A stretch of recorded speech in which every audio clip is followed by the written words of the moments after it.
It started like any other Tuesday morning on Earth. The sun rose over New York. Tokyo's streets bustled with life, and London's famous fog was just beginning to lift. No one knew that in the darkness of space, 50 massive warships were moving into attack position. At exactly 9 o'clock a.m. Greenwich Mean Time, the first signs appeared. Satellite communications worldwide suddenly went dead. Internet connections failed. Radio signals turned to static. In the International Space Station, the crew watched in horror as the massive alien ships emerged from behind Earth's moon. They were beautiful in a terrifying way. Smooth silver vessels that looked like giant arrowheads cutting through space. Each one was bigger than a small city. Their hulls gleamed in the sunlight as they spread out to cover every major population center on Earth. In the Pentagon's underground command center, General Robert Stone stared at the emergency backup screens in disbelief. "Get me the president," he ordered, his voice steady despite the chaos around him. But before anyone could act, the first attack began. The alien ships fired no missiles. There were no Hollywood-style explosions. Instead, precise beams of purple energy sliced through Earth's most important military bases like hot knives through butter. Within 5 minutes, 80% of Earth's military capability was simply gone. Then a voice boomed through every working speaker and device on the planet. It spoke in perfect English, its tone cold and formal. "Attention, primitive species of Earth. This is High Commander Delta of the Galactic Council. Your civilization has been deemed too unpredictable and dangerous to join galactic society. You think in ways that threaten the stability of the galaxy. You create chaos where there should be order. You imagine possibilities that should not be imagined. Surrender now, and we will make your extinction painless." In orbit, the ISS crew watched as more alien ships appeared.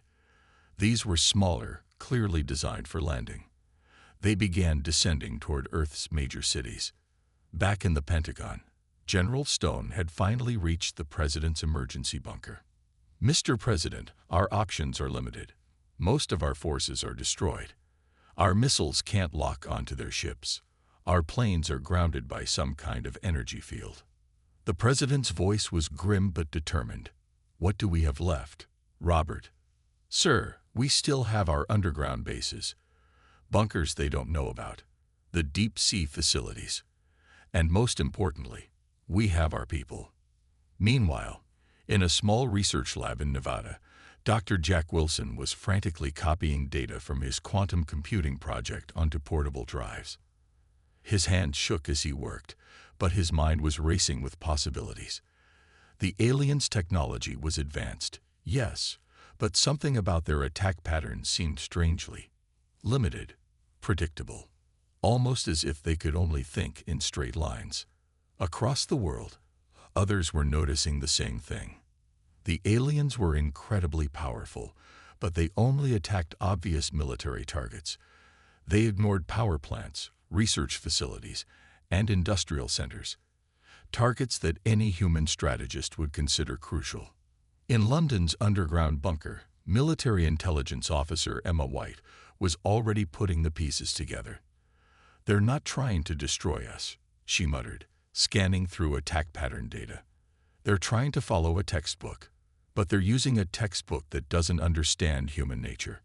The first day of the invasion ended with Earth's conventional military forces in ruins.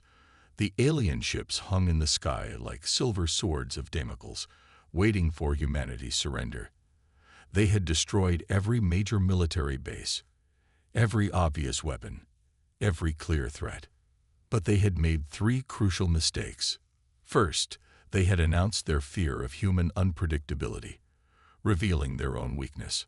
Second, they had left Earth's scientific and industrial infrastructure largely intact. And third, most importantly, they had allowed humans time to think. As night fell across the planet, survivors gathered in hidden bunkers, secret facilities, and underground shelters. The aliens expected surrender. Instead, in the darkness below Earth's surface, humanity began to plan what would become the most surprising counterattack in galactic history. The war hadn't ended. It had only begun. Deep beneath the Rocky Mountains, in a bunker that didn't exist on any official maps, Admiral James West stood before a wall of emergency screens. It had been 3 days since the alien attack, and humanity was finally starting to organize its resistance. "Show me the global status," he ordered. The main screen lit up with green dots representing hidden human facilities that were still operational. There were more than the aliens knew about. Much more. "Sir," called out Lieutenant Mary Reed from her computer station, "we're receiving reports from the underwater base in the Pacific." Dr. Wilson's team made it there with the quantum computers. This was the first piece of good news they'd had in days. Dr. Wilson's quantum computing research might be humanity's best chance at understanding and fighting the alien technology. Meanwhile, in the Pacific underwater facility, Dr. Wilson hadn't slept in 48 hours. He stared at the data streaming across his screens, comparing the alien shield frequencies to his quantum calculations. Something wasn't adding up. "This can't be right," he muttered, rubbing his tired eyes. "Their shields. They're too perfect, too ordered." He turned to his assistant. "Get me Admiral West. I think I found something important." Back in the mountain bunker, Admiral West received the call. Dr. Wilson's excited voice crackled through the secure line. "Admiral, their shields work in perfect patterns. They never adapt or change. It's like they don't understand the concept of random variation." "What does that mean for us?" West asked, leaning forward. "It means," Wilson explained, "that if we hit them with randomly changing frequencies, their shields might fail. They're not designed to handle chaos, just like they said they feared about humans." As this discovery was being made, other resistance cells around the world were making progress of their own. In the Australian outback, engineers had captured a damaged alien scout ship. In underground facilities beneath London, code breakers were beginning to decipher alien communications. In a hidden base under the Amazon rainforest, weapons specialists were modifying human technology to work against alien systems. The aliens continued their occupation, seemingly confident in their victory. Their ships patrolled the skies, their ground forces secured major cities, and they waited for humanity to accept defeat. But they didn't look underground. They didn't look underwater. They didn't expect humans to be able to organize without their normal communication systems. They were wrong. 10 days after the invasion, Admiral West called the first global resistance meeting. Using old copper wire networks and modified ham radios, technology so old the aliens didn't bother to monitor it, representatives from hidden bases worldwide connected to plan humanity's response. Dr. Wilson's discovery about their shield weakness is just the beginning, West announced to the gathered leaders. The Australian team reports that the captured scout ship's computer systems are actually less advanced than ours in some ways. They're just different. The aliens think in straight lines, perfect patterns. They don't understand human chaos. From the Amazon base, Weapons Chief David Martinez reported next. "We've modified our EMP weapons to generate random frequency patterns. Initial tests show promising results against their technology." The London team added their findings. "Their communication codes are based on mathematical constants. They never use cultural references, jokes, or double meanings. We can send messages they can't understand using simple wordplay." As the meeting continued, a plan began to take shape. Humanity wouldn't try to match the aliens' technological perfection. Instead, they would embrace what made humans different: their chaos, their creativity, their unpredictability. Admiral West stood at the end of the meeting, his voice firm with determination. "The aliens think they've won because they destroyed our conventional military forces, but they don't understand what humans are capable of. We don't need massive ships or perfect weapons. We need what we've always had: our ability to think differently, to adapt, to surprise." He looked at the screens showing resistance leaders from around the world. "In 1 week, we launch Operation Thunderstrike. The aliens expect us to be simple and predictable, Let's show them just how wrong they are. As the meeting ended, a sense of hope spread through the resistance networks. Above ground, alien ships still dominated the sky, but below ground, humanity was preparing a surprise that would shake the foundations of the Galactic Council itself. The resistance was ready to strike back. In the underwater Pacific base, Dr. Alice Miller hadn't left her lab for 3 days straight. Empty coffee cups littered her desk, but she barely noticed them. Her eyes were fixed on her computer screen, watching alien communication patterns flash by. "There it is again," she whispered, hitting the pause button. "Always the same pattern, like they don't even know how to speak casually." She had been studying the alien messages nonstop since they cracked their basic code last week. But what she found wasn't just information. It was a weakness that could change everything. The door to her lab opened, and Admiral West walked in. "Dr. Miller, your message said it was urgent." She turned to him, her eyes bright despite her exhaustion. "Admiral, I've figured out why they're so afraid of us. Look at this." She pointed to her screen, showing 2 different communication patterns. The top one is their normal communication. The bottom one is when they talk about humans. West leaned closer. "The bottom one shows chaos." "Exactly." Miller stood up, pacing as she explained. "Their whole society is based on perfect order. They think in straight lines. When they talk normally, every message follows exact rules. But when they try to understand or describe humans, their patterns fall apart. We literally break their minds." At that moment, her computer beeped. A new alien transmission had been intercepted. Miller quickly decoded it, and both she and West read it with growing excitement. The message was from a lower-ranking alien commander to their high command. "Humans continue to defy prediction models. Today they used ancient radio waves to communicate. Yesterday they modified primitive nuclear devices. Cannot calculate next move. Request new behavior matrix." The response from high command was even more revealing. "No matrix exists for human behavior. Continue standard containment protocols. Avoid direct engagement with human thought patterns." West smiled for the first time in days. "They're not just afraid of our weapons. They're afraid of how we think." As if to prove his point, reports started coming in from resistance cells around the world. In Brazil, fighters had successfully confused alien patrols by changing their attack patterns randomly. In Russia, engineers had modified old Soviet equipment in ways the alien scanners couldn't understand. In India, hackers had sent alien computers into chaos by feeding them human poetry. Miller turned to her global communication panel. "Admiral, we need to tell everyone. This isn't just about fighting back. It's about being human." Within hours, a secure meeting of all resistance leaders was called. Miller explained her discovery to them all. The aliens' rigid thinking, their fear of human unpredictability, their inability to handle creative solutions. "They're like super advanced computers," she explained. "Incredibly powerful, but completely literal. They can't handle metaphors, jokes, or creative thinking.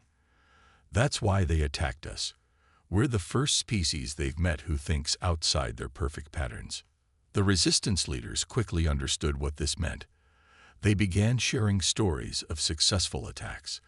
Every one of them had worked because it was unexpected, creative, or simply didn't make logical sense to the alien mind. Captain Bill Johnson from the Australian Resistance spoke up. "Last week, we played loud rock music while attacking their patrol. Their sensors went crazy trying to understand why we would make noise during a stealth mission. We destroyed 3 of their ships while they were confused." From Germany, Dr. Hans Weber reported, "We sent their base computers simple riddles. They spent so much processing power trying to solve them that we easily hacked their other systems."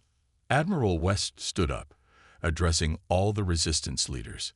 "This is our advantage. Every human child knows why the chicken crossed the road. Every human understands why we sometimes cry when we're happy. We can think in circles, jump to random conclusions, and make impossible connections. To them, This is chaos. To us, it's just being human. He looked at the determined faces on his screen. Tomorrow, we launch Phase 1 of Operation Thunderstrike. But remember, don't just fight like soldiers. Fight like humans. Be unpredictable. Be creative. Be everything they fear. As the meeting ended, a new energy spread through the resistance. For the first time, they truly understood. Humanity's greatest weakness in the aliens' eyes was actually their greatest strength. The time had come to show the galaxy why human thinking was so dangerous. The day of humanity's counterattack began with a children's song. Row, row, row your boat, played simultaneously from every working speaker in every occupied city worldwide. The alien forces, unable to understand why humans would broadcast a simple melody during a war, scrambled to analyze it for hidden codes. They found none because there weren't any. It was just the first step of Operation Thunderstrike, and exactly the kind of distraction humanity needed. Major Tom Baker sat in the cockpit of his modified fighter jet, hidden in an underground base near Mount Fuji. The jet wasn't just any fighter. It was a hybrid of human and alien technology, created from the parts of crashed alien ships. Its weapon systems made no logical sense to alien scanners because they combined Earth's primitive missiles with quantum computing guidance systems. All strike teams, report in. Major Tom's voice crackled through secure channels. One by one, similar hybrid squadrons hidden around the world confirmed they were ready. In orbit, the alien fleet suddenly detected thousands of small objects rising from Earth's surface. Their sensors identified them as simple weather balloons. The aliens ignored them. After all, what threat could balloons pose to their advanced ships? That was their first mistake. Each balloon carried a small quantum device that Dr. Miller had designed. When they reached the right altitude, they all burst simultaneously. The devices activated, creating a planet-wide field of random energy patterns, exactly what the alien shields couldn't handle. Now, Admiral West's command echoed through all resistance channels. Major Tom pushed his thrust lever forward. Worldwide, hundreds of hybrid fighters burst from hidden bases. They looked like a mess, partly alien technology, partly human aircraft, with weapons that seemed cobbled together from spare parts. To alien sensors, they appeared as confused signals, almost impossible to lock onto. The alien fleet responded exactly as predicted, with standard defensive formations that would have been perfect against a conventional attack. But this was anything but conventional. Remember, Major Tom called to his pilots, "Fly like you're drunk at a party. No straight lines."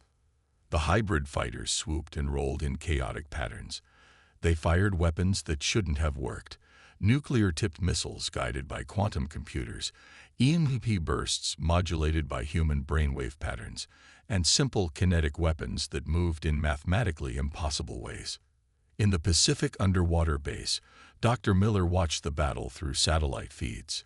"Their shields are failing," she shouted as the random energy field from the balloons combined with the chaotic attack patterns to overwhelm the aliens' perfect defenses. The alien commanders tried to respond, but their tactics were too rigid, too predictable. They couldn't adapt to attacks that made no logical sense. Their ships could only fire in straight lines, only move in perfect formations, and the human pilots were doing neither. In London's underground bunker, technicians launched the next phase. They broadcast every confusing human concept they could think of directly into alien communication channels. Paradoxes, jokes, riddles, and nonsense poems. Alien ships began to falter as their computer systems struggled to process information they couldn't categorize. Major Tom's voice crackled with excitement. "It's working. Their ships are dropping shields to reboot their systems." That was when Admiral West gave his second command, "Launch the nukes." Earth's primitive nuclear missiles, modified with alien technology, and fired in completely random patterns, streaked toward the confused alien fleet. The aliens, their shields down, and their computers struggling with human chaos, could only watch. The explosions lit up the sky like new stars. When the light faded, half the alien fleet was gone. The remaining ships began to retreat, their perfect formation broken for the first time. In the mountain bunker, Admiral West watched the signals of alien ships fleeing Earth's orbit. "Send the message," he ordered. All across alien communication channels, a simple transmission played. "Roses are red, violets are blue. Predict what we'll do next. We dare you." The aliens had no response. Their mighty fleet, defeated by chaos and nursery rhymes, disappeared into deep space. On Earth, celebration began to break out in hidden bases worldwide. But Admiral West remained serious. "This was just the first battle," he reminded his officers. "Now we take the fight to them." Operation Thunderstrike had succeeded beyond their wildest hopes. Humanity had proved that sometimes the best weapon wasn't the most advanced, it was the most unpredictable. The Galactic Council was about to learn just how unpredictable humans could be. The Great Hall of the Galactic Council erupted in chaos, which was, ironically, a very human thing to do. "Impossible," shouted the Grey Emperor, his metallic skin reflecting the hall's bright lights. "How could primitive humans defeat our most advanced fleet?" The massive chamber, filled with representatives from 1,000 worlds, buzzed with excited conversation. News of Earth's victory had spread faster than a quantum transmission through the galaxy. Humans, the supposedly primitive species, had not only survived, but had driven away the Council's most powerful attack force. In a quiet corner of the hall, Ambassador Blue of the peaceful Blue Federation watched with growing interest. His species had always disagreed with the Grey Empire's aggressive policies. Now he saw an opportunity. "Esteemed council members," he said, floating forward on his anti-gravity pad, "perhaps we should consider that our assessment of humans was incorrect." The Grey Emperor turned sharply. "Incorrect. They are chaotic, unpredictable, a threat to galactic order." "Are they?" Ambassador Blue projected images from the battle above Earth. "Look how they used our own technology in ways we never imagined. See how they combine their primitive weapons with advanced systems. They don't destroy order. They find new ways to create it." Other council members began to nod. The younger races especially, those who had joined the council in the last 1,000 years, seemed fascinated by human creativity. At that moment, Dr. Miller's team on Earth, working through captured alien communication systems, managed to hack into the Council's information network. What they found shocked them. "Admiral West." Miller's voice was urgent over the secure line. "The Grey Empire, they didn't attack us because we were dangerous. They attacked because we're innovative. They had been holding back technological progress across the galaxy for 10,000 years. West immediately understood. They're not protecting order. They're protecting their power. Miller's team quickly transmitted their evidence to every species in the Council. Documents showed how the Grey Empire had systematically suppressed new ideas, creative solutions, and innovative technologies from younger races. They claimed it was to maintain stability, but really, it was to maintain control. The Council chamber erupted again, but this time in outrage. Species after species stood up to share stories of how their innovations had been labeled too chaotic and banned by the Grey Empire. Ambassador Blue seized the moment. "We call for an immediate vote of no confidence in the Grey Empire's leadership." The Grey Emperor's metallic face showed no emotion, but his voice carried deadly threat. "Remember who controls the largest fleet in the galaxy." "The same fleet," a young council member shouted. "That was just defeated by humans using creativity and improvised weapons." Laughter, another very human concept, rippled through the chamber. On Earth, Admiral West watched the political drama unfold through their hacked feeds. "Send the message," he ordered. The Council's screens lit up with a simple transmission from Earth to the Galactic Council. "We don't want war. We want innovation. We want creativity. We want to share ideas, all of us, together. The future doesn't have to be perfect to be better." The impact was immediate. Younger races began openly declaring their support for Earth. The Blue Federation offered technological and diplomatic assistance. Even some of the Grey Empire's oldest allies started to distance themselves. The Grey Emperor, seeing his power crumbling, made one last desperate threat. "If you support these humans, our fleet will." He never finished. His own royal guards, inspired by human unpredictability, chose that exact moment to arrest him. Ambassador Blue turned to address the council. "I propose a new era, one where creativity is celebrated, not feared, where progress comes from sharing ideas, not suppressing them." And he paused significantly.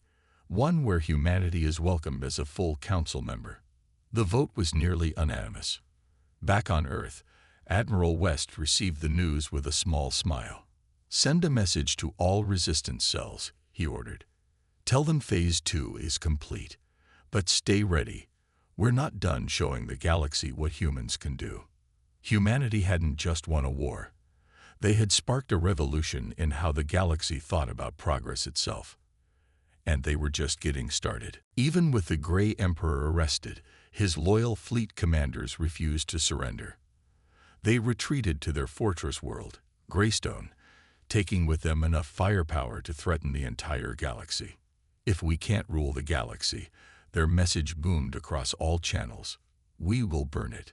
In Earth's Mountain Command Center, Admiral West stood before representatives from 30 alien species.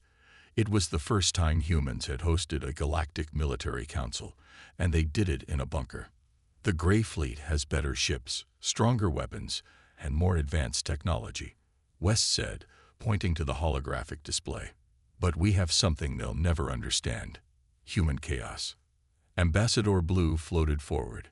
"Our Blue Federation ships are at your command, Admiral. But the Grey Fortress has never fallen in 10,000 years." West smiled. "It's never faced humans before."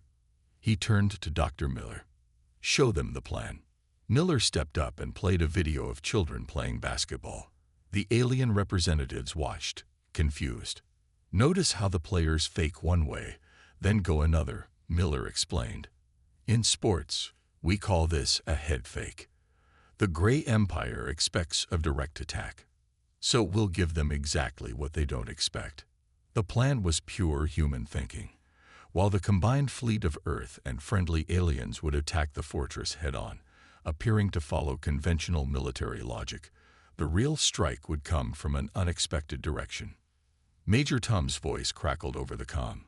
"Strike team is ready. Admiral, we've got 500 hybrid fighters, each one different from the others. No patterns to analyze." The attack began at dawn, Greystone time.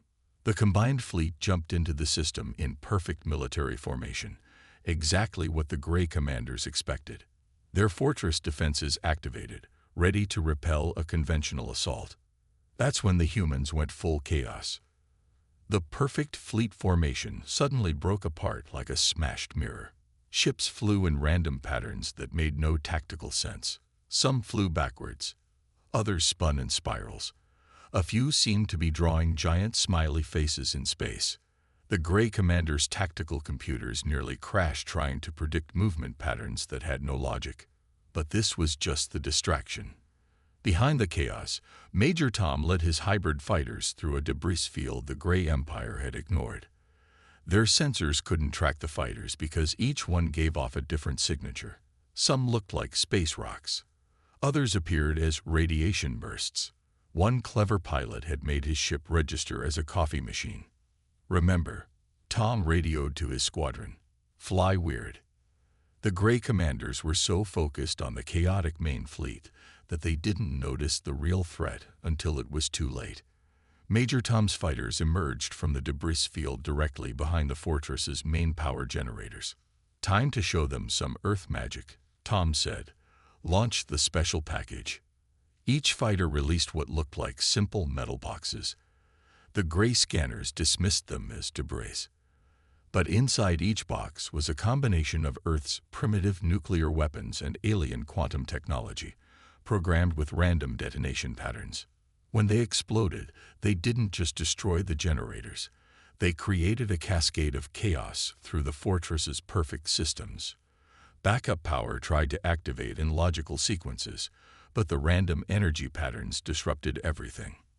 In the command center, the Grey commanders watched in horror as their perfect fortress began to fall apart. "Impossible," one shouted.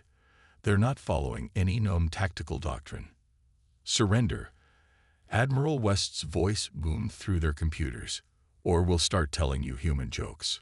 The threat of more human chaos was too much. The Grey commanders surrendered. As human and allied forces secured the fortress, they found something incredible: vast libraries of suppressed innovations from countless species. The Grey Empire hadn't just been hoarding power, they'd been hoarding progress itself. Admiral West sent a final message to Earth: victory complete. The greatest weapons we had weren't the ones we built.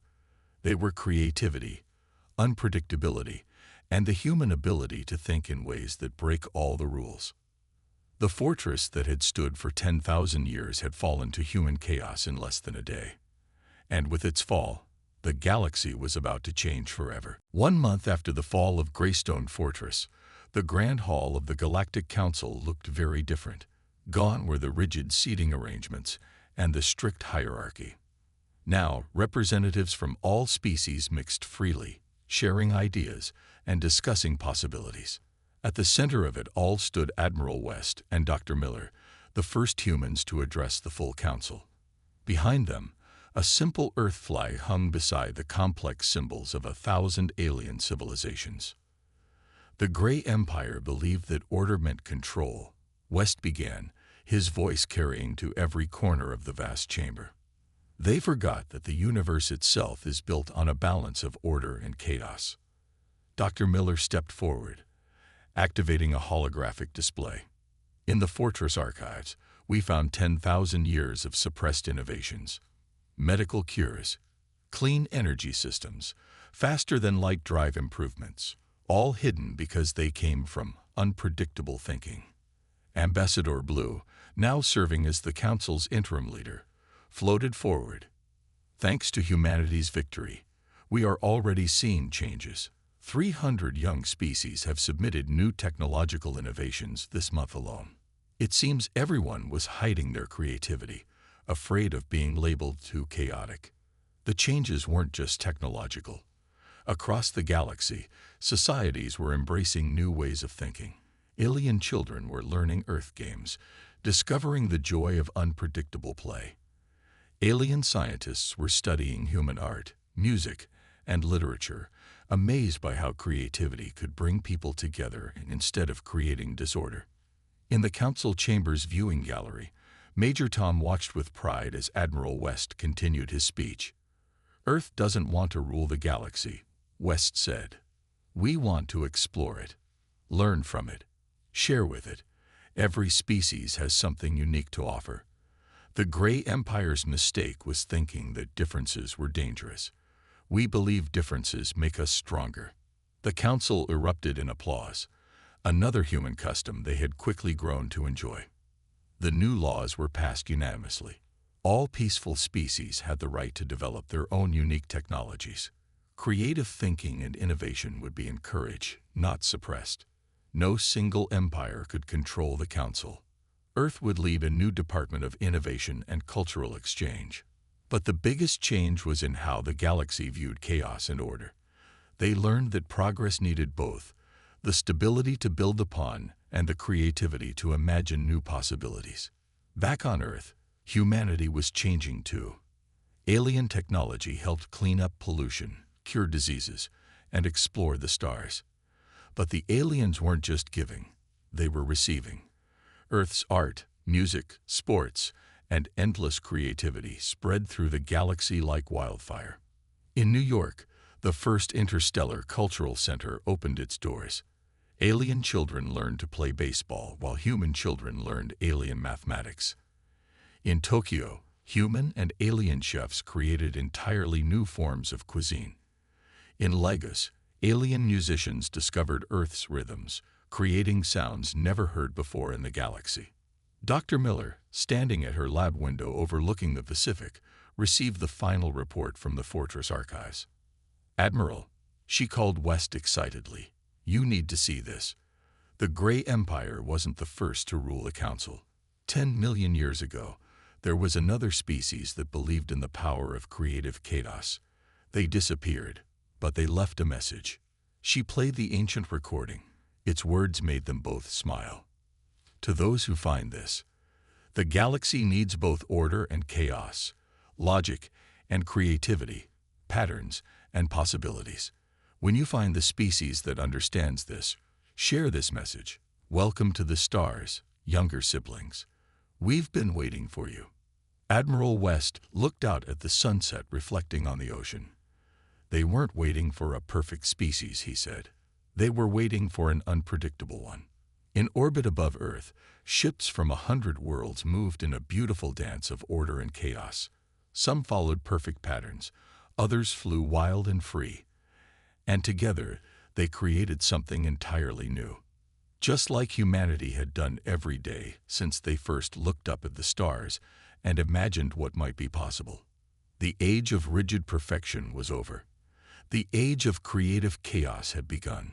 And somewhere in the vast galaxy, perhaps those ancient predecessors were watching, smiling at what their younger siblings had achieved. The end.